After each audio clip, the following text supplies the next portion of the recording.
আসসালামু আলাইকুম, শুভ সকাল। সবাই ভালো আছেন? আমিও ভালো আছি। আমার মন একটু দুঃখ ভারাক্রান্ত, কারণ আমি 2019 সালের অক্টোবর মাসে এই স্মরণিকা বাসায় উঠি। এই বাসাটার পূর্ব পাশে ইউনিটে থাকি। প্রতিদিন আমি সকালের সোনালি সূর্য উপলব্ধি করি। মনে হয় যে আমি সূর্য স্নান করি।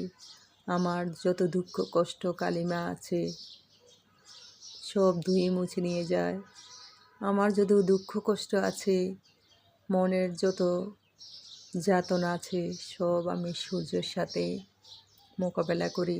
সূর্যের সাথে বলি, সূর্য তোমার আলোয় আলোকিত করো, মুগ্ধ করো, আকর্ষণীয় করো, নির্মম করো আমার জীবন। আমি সব সময় তার সাথে কথা বলি।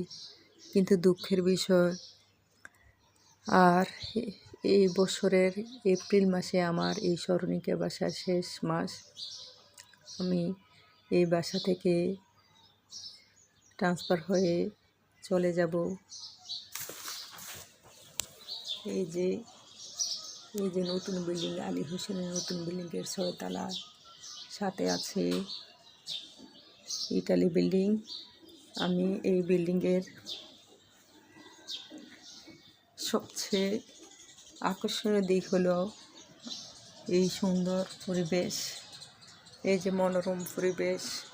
আমি এখানে বারান্দায় বিভিন্ন ফুল ফলের গাছ লাগিয়েছি। এই যে এখানে ক্যাপসিকাম গাছ লাগিয়েছি। তারপরে সামনে আমার প্রাকৃতিক সিনারি, এই যে গাছে।